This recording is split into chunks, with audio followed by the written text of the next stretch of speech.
जेन जी अच्छी रहती है, वो अनुकरणशील रहती है, इमोशनल रहती है, बहुत ठंडे दिमाग से विचार नहीं करती है, और जो उनके संपर्क में है वो अगर दिखने में प्रामाणिक हो तो उनको अपील करता है।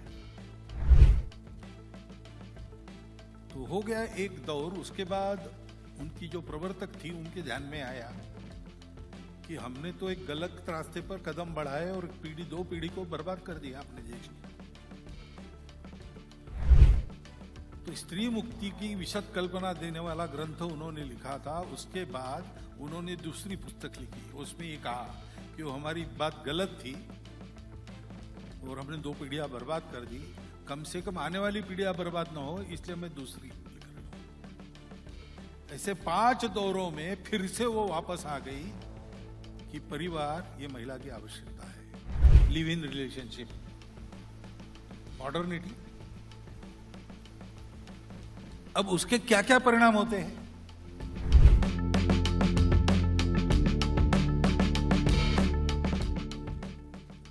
और एक अधूरी दृष्टि के आधार पर एक जो गलत बातें चल रही है पाश्चात्य देशों में, जिसके कारण वहां अनेक समस्याएं उत्पन्न हुई है, और वहां से हमने लिया, लेकिन उनके पास इसका उत्तर नहीं है, तो हमको भी उत्तर नहीं मिल रहा है। हम अभी भी उसी को प्रमाण मान के चलते हैं। वो जो विमर्श है, वो जो नैरेशन है, उसमें कई बातें गृहीत मानकर अपना नैरेशन उन्होंने दिया है। कई बातें ऐसी है कि हमारे यहां वो बात थी ही नहीं, जैसी स्थिति वो कल्पना करते हैं वैसा है ही नहीं। जैसे वहां एक चलता है कि कौन श्रेष्ठ है, पुरुष है कि महिला श्रेष्ठ है, तो स्वाभाविक जो पुरुष के पक्षधर है वो कहेंगे पुरुष श्रेष्ठ है, महिला के पक्षधर है वो कहते हैं महिला श्रेष्ठ है। अब ये एक बार है श्रेष्ठ कनिष्ठ का विवाद, ये मान लिया तो फिर सारे प्रश्न आते हैं कि अगर महिला श्रेष्ठ है तो परिवार में गुलाम बनकर क्यों रहे, गुलामी में फंसाने वाला विवाह बंधन क्यों स्वीकार करे? महिला तो सब कुछ कर सकती है। अभी महिला तो सब कुछ कर सकती है, ये भ्रम है, ऐसा नहीं है। पुरुष सब कुछ कर सकता है, ये भी भ्रम है। कहीं कुछ होना है तो महिला पुरुष का साथ रहना आवश्यक रहता है, ये वस्तुस्थिति है। लेकिन डिस्कोर्स ऐसा है, उसको हमने आंखों पर पट्टी बांधकर स्वीकार किया है। तो अधूरी दृष्टि लेकर विचार करेंगे, उसके आधार पर अधूरी व्यवस्थाओं को अपनाने का प्रयास करेंगे, तो जो प्रश्न उत्पन्न होंगे वो हो रहे हैं और उसको उत्तर नहीं है। इसलिए हमारे यहां ये प्रश्न उत्पन्न हुए, और उसके चलते जो ये बातें शुरू हो गई उसमें ये एक बात हो गई। अब ये स्वतंत्रता ऐसा कहते हैं, है ना, स्त्री मुक्ति, तो दास्य मुक्ति है, पुरुषों के दास्य से, समाज की व्यवस्थाओं के दास्य से मुक्ति करनी है। शब्द तो बहुत अच्छे हैं, अगर दास्य है तो मुक्ति होनी ही चाहिए। परंतु क्या कोई व्यक्ति, पुरुष हो या महिला, वो बंधन मुक्त है क्या वास्तव में? व्यवस्था की बात नहीं कर रहा हूं, उसको अभी इतना सामर्थ्य है, वो मनमानी कर सकता है, फिर भी वो मुक्त है क्या? हम तो बंधे हैं, उन बंधनों को हम तोड़ नहीं सकते। पहला बंधन हमारे दिमाग में प्रत्येक के एक सॉफ्टवेयर फिट है, उसका है, उसको हम लांघ नहीं सकते। आप ये हॉल देख रहे हो, सब देख रहे हैं, तो एक रंग बिरंगा दिखता है सब, तो हम कहते हैं कि यहां 7 रंग देखने को मिलते हैं। लेकिन कोई मुर्गी आएगी, वो कहेगी 7 रंग कहां होते, 3 ही होते रंग, क्योंकि उसका दिमाग उसको 3 ही रंग दिखाता है। तो उसका जो दुनिया के प्रति दर्शन है वो कहेगी 3 रंग की दुनिया। कुत्ता है तो कहेगा ब्लैक एंड व्हाइट 2 ही रंग है। अब कुत्ते को हम समझाएंगे 7 रंग है, वो कहेगा बेकार की बात है, मेरा अनुभव है 2 ही रंग है। हम कहेंगे तुम्हारा क्या अनुभव है? हमारा अनुभव है 7 रंग है। लेकिन हमारा अनुभव कहाँ है? हमको बांध दिया है अंदर।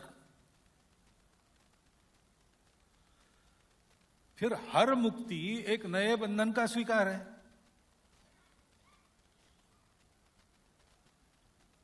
मैं बंधा नहीं हूं, मैं मुक्त हूं, ऐसा कहने से नहीं होता। जिनको हम बंधनकारी पाश मानते हैं वो वास्तव में मुक्ति का बंधन है। तो स्त्री मुक्ति आंदोलन शुरू हुआ, बढ़ा, देखते देखते स्वीकार हुआ। जैन जी अच्छी रहती है, वो अनुकरणशील रहती है, इमोशनल रहती है, बहुत ठंडे दिमाग से विचार नहीं करती है, और जो उनके संपर्क में है वो अगर दिखने में प्रामाणिक हो तो उनको अपील करता है। तो हो गया एक दौर। उसके बाद उनकी जो प्रवर्तक थी उनके ध्यान में आया कि हमने तो एक गलत रास्ते पर कदम बढ़ाए और 2 पीढ़ी को बर्बाद कर दिया अपने देश की। तो स्त्री मुक्ति की विशद कल्पना देने वाला ग्रंथ उन्होंने लिखा था। उसके बाद उन्होंने दूसरी पुस्तक लिखी, उसमें ये कहा कि वो हमारी बात गलत थी और हमने 2 पीढ़ियां बर्बाद कर दी, कम से कम आने वाली पीढ़ियां बर्बाद ना हो, इसलिए मैं दूसरी लिख रही हूं। ऐसे 5 दौरों में फिर से वो वापस आ गई कि परिवार ये महिला की आवश्यकता है, मातृत्व ये महिला की आवश्यकता है। अब हम आंखों पर पट्टी बांधकर उनके पीछे घूमेंगे, वो जितनी ठोकरें खाएंगे इतनी हमारे पास है, ये सारी बातें हमारे पास पहले से है, युगों का अनुभव है, परंतु हमको पता नहीं। हम अपना होने के कारण उसको गया बीता मानते हैं, और वो बड़ा प्रोग्रेसिव वर्ल्ड है, वहां से ये अंधों के पीछे हम भी अंधे होकर चल रहे हैं। इसके कारण इसकी चर्चा करनी पड़ेगी।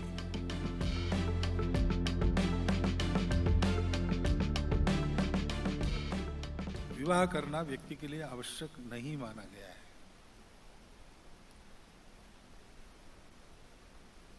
लेकिन विवाह नहीं करना है तो फिर उसका अनुशासन दूसरा है। ब्रह्मचारिणी, ब्रह्मचारी, सन्यासी, सन्यासिनी, इन सब के लिए नियम अलग है। समाज उनको अनुशासन में रखता है, वो अनुशासन में रहे इसलिए नियम बनाए हैं। समाज ने नहीं, आचार्यों ने ही बनाए हैं। वैसे ही रहना पड़ता है, क्योंकि ऐसा रहने वाले लोग इसलिए ऐसा रहते हैं कि उनको अब इन भौतिक बातों में रस नहीं है, उनकी आंखें उधर लगी हैं, तो ये सब छोड़ देते हैं। लेकिन ये छूटा नहीं है तो क्या करना? ये तो सब चाहिए, चाहिए तो फिर सबको चाहिए। सबको चाहिए इसलिए सबको देने वाला, धर्म खड़ा करने वाला समाज, उसमें विवाह ये एक अनुशासन है। अब उसका पर्याय लिव इन रिलेशनशिप, मॉडर्निटी। अब उसके क्या क्या परिणाम होते हैं? क्योंकि बेसिस ही क्या है, हमको जिम्मेवारी नहीं चाहिए, सुख चाहिए। तो जब चाहिए तब साथ रहे, बाकी चले गए, और जिम्मेवारी नहीं, तो इससे क्या बढ़ेगा? क्या बढ़ रहा है देखो सारी दुनिया में। अब मॉडर्निटी तो चाहिए, काल के अनुसार बदलना, यह भी नियम है अपनी परंपरा में। तातस्य कूपो यमिति ब्रुवाणाम क्षारम जलम का पुरुषाः पिबन्ति। हमारे बाप दादाओं ने खोदा कुदा है, इसलिए उसका खारा पानी पीते रहना, ये पुरुषत्वहीन लोगों का काम है। ऐसा कहा है, इतने कठोर शब्दों में कहा है। पुराणमित्येव न साधु सर्वम न चापि काव्यम नवमिति अवद्यम संतः परीक्षान्यतरत भजन्ते मूढ़ पर प्रत्यय बुद्धि। जो पुराना है वो सब ठीक है ऐसा नहीं है, और कविता नहीं है इसलिए बोलने लायक नहीं, ऐसा नहीं है भाई। जो अच्छे लोग होते हैं वो परीक्षा करके लेते हैं। तो परीक्षा क्या बताती है हमको? मॉडर्निटी जो है तो लेनी चाहिए, लेकिन ये मॉडर्निटी नहीं है ना, डिग्रेडेशन है। ये तो आंख मूंदकर पश्चिम का अनुकरण करना है। और हम हतबल नहीं है, हम सब कुछ ठीक करते हैं, कर सकते हैं। ऐसी परवरिश हमको मिली है, ऐसी परंपरा मिली है, हम में वो ताकत है। जितनी सारी चिंता इसके बारे में व्यक्त होती है ना आप लोगों की तरफ से, एक ध्यान में आता है कि समाज में सर्वदूर ये नहीं है, अफ्लुएंट क्लासेस में ज्यादा है। अभी देख लीजिए, मैं देखता हूं, क्योंकि वहां तथाकथित आधुनिकता पहुंची है, अंग्रेजों की शिक्षा पहुंची है, अंग्रेजी की शिक्षा पहुंची है, उसके लाभ है। वो शिक्षा चाहिए, शिक्षा किसी भी बात की बुरी नहीं है, लेकिन उसके साथ साथ ये बैगेज आता है। उस शिक्षा से वंचित लोग हैं, वो कष्ट में है शिक्षा के वंचित रहने का, उनको शिक्षा मिलनी चाहिए, लेकिन वहां ये बैगेज जा नहीं सकता। तो पुरानी अच्छी बातें उनके यहाँ कायम है, अभी भी वहां ये समस्याएं नहीं आती।